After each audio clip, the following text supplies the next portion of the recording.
امریکہ میں تاریخ رقم ہونے کے قریب ٹرمپ یا کاملا میں سے جو بھی منتخب ہوا ریکارڈ ضرور بنے گا۔ کاملا ہیرس جیت گئیں تو امریکی تاریخ میں پہلی خاتون صدر ہونے کا اعزاز پائیں گی۔ ڈیموکریٹ امیدوار جیتنے کی صورت میں پہلی جنوبی ایشیائی نسل کی شخصیت بھی ہوں گی۔ ڈونلڈ ٹرمپ کی فتح بھی مختلف قسم کے تاریخ رقم کرے گی۔ منتخب ہونے پر ٹرمپ پہلے امریکی صدر ہوں گے جو مجرمانہ ریکارڈ رکھتے ہوں۔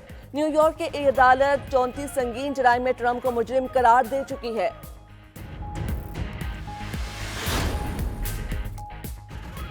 باغوں کے شہر کی فضا بدستور مضر صحت آلودہ ترین شہروں میں لاہور آج پھر سر فہرست۔ Air quality index 562 record. زہریلے دھوئیں کے باعث سانس لینا محال، آنکھوں میں بھی جلن۔ طبی ماہرین کا شہریوں کو ماسک کا استعمال لازمی کرنے کا مشورہ۔ غیر ضروری گھروں سے باہر نہ نکلنے کی بھی ہدایت۔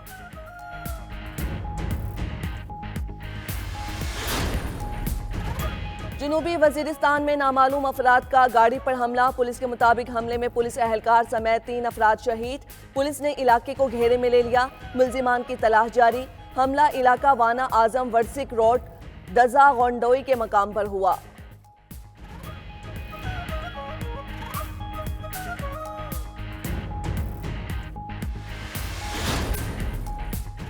ملک میں پولیو وائرس کا ایک اور نیا کیس سامنے آ گیا۔ بلوچستان کے علاقے قلعہ سیف اللہ میں بچے میں پولیو وائرس کی تصدیق۔ قومی ادارہ صحت کے مطابق ملک میں رواں سال رپورٹ ہونے والے پولیو کیسز کی تعداد 46 ہو گئی۔ بلوچستان سے پولیو کیسز کی مجموعی تعداد 23 تک پہنچ گئی۔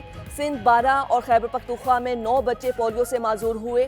پنجاب اور اسلام آباد سے ایک پولیو کیس رپورٹ ہو چکا ہے۔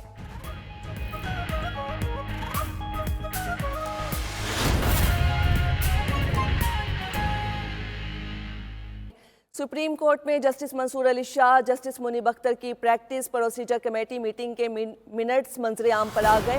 چیف جسٹس یحییٰ آفریدی کے بغیر ججز میٹنگ جسٹس منیب اختر چیمبر میں ہوئی۔ میٹنگ منٹس چیف جسٹس یحییٰ آفریدی نے مطلع کرنے کے باوجود کمیٹی کا اجلاس نہیں بلایا۔ آپ کو بتا رہے ہیں کہ منٹس معاملہ فوری نوعیت کا ہونے کی وجہ سے جسٹس منیب اختر چیمبر میں کمیٹی کا اجلاس بلایا گیا۔ اس حوالے سے مزید جانتے ہیں اپنے نمائندے سے۔ عقیل افضل ہمارے ساتھ موجود ہیں۔ جی عقیل افضل بتائیے گا۔ جی بالکل، سپریم کورٹ آف پاکستان کے دونوں معزز ججز کی جانب سے چیف جسٹس آف پاکستان کی کو لکھا گیا خط منظر عام پر آیا ہے، جس میں یہ کہا گیا ہے کہ 31 اکتوبر کو آپ کو بذریعہ تحریری طور پر یہ درخواست کی گئی کہ 26ویں آئینی ترمیم کا معاملہ انتہائی اہم ہے، اس پر کمیٹی کا اجلاس بلایا جائے اور 26ویں آئینی ترمیم سے متعلق درخواستوں کو سماعت کے لیے مقرر کیا جائے۔ لیکن آپ نے اسی روز اجلاس نہیں بلایا، اس لیے فوری طور پر دونوں معزز جج صاحبان نے اجلاس supreme court practice and procedure act کے سیکشن 2(2) کے تحت یہ اجلاس طلب کیا اور اس اجلاس میں اکثریت کی بنیاد پر یہ فیصلہ کر دیا کہ supreme court of Pakistan practice and procedure act کے تحت جو 26ویں آئینی ترمیم کی گئی ہے اس کے حوالے سے جتنی بھی درخواستیں سماعت سپریم کورٹ آف پاکستان میں دائر کی گئی ہیں ان کو 4 نومبر کو سماعت کے لیے مقرر کیا جاتا ہے اور اس کے ساتھ ساتھ اس پر فل کورٹ بھی تشکیل دے دی گئی۔ اب اس خط میں جو کہ کل 4 نومبر کو لکھا گیا ہے، اس میں بڑا واضح طور پر کہا گیا ہے کہ کمیٹی فیصلے کے بڑی کلیئر فیصلے کے باوجود بھی registrar supreme court of Pakistan کی جانب سے کل تک اس مقدمے پر کوئی بھی کاز لسٹ جاری نہیں کی گئی۔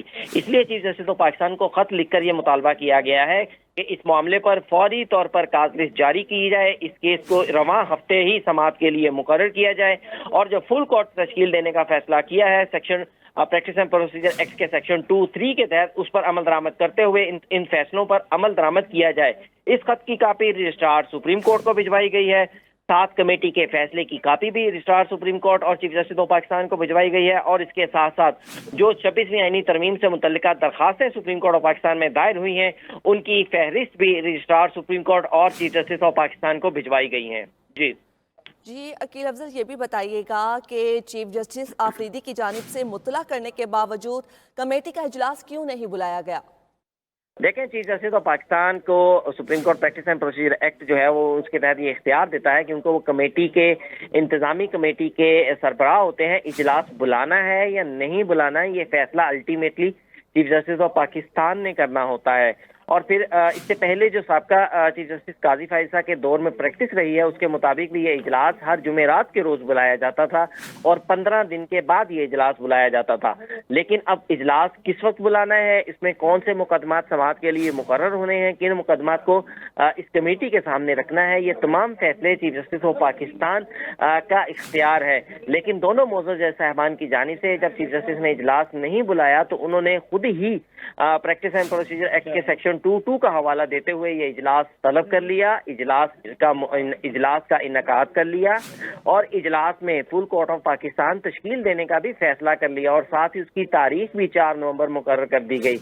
لیکن اس کمیٹی کے اجلاس کے حوالے سے کیونکہ بہت سارے سوالات تھے، اسی وجہ سے رجسٹرار سپریم کورٹ نے اس فیصلے پر عمل درآمد غالباً نہیں کیا گیا اور 4 نومبر جو کہ کل گزر چکی ہے اس پر نہ تو فل کورٹ تشکیل دیا گیا، نہ کاز لسٹ جاری کی گئی، نہ ہی عدالت لگی، نہ ہی اس حوالے سے یہ درخواستوں کو سماعت کے لیے مقرر کیا گیا ہے. اسی وجہ سے کل 4 نومبر کو دوبارہ دونوں معزز جج صاحبان کی جانب سے خط لکھ کر جو ہے وہ چیف جسٹس آف پاکستان سے رواں ہفتے یعنی اسی ہفتے ہی فل کورٹ تشکیل دینے، کمیٹی کے سماعت کو مقرر کرنے اور کمیٹی کے جو فیصلے ہیں ان پر عمل درآمد کرنے کا موقف اپنایا گیا ہے کہ چیف جسٹس آف پاکستان اور رجسٹرار سپریم کورٹ کمیٹی کے فیصلوں پر اجلاس طلب کرنے کے لیے خط لکھا جائے گا. بہت شکریہ عقیل افضل آپ کا.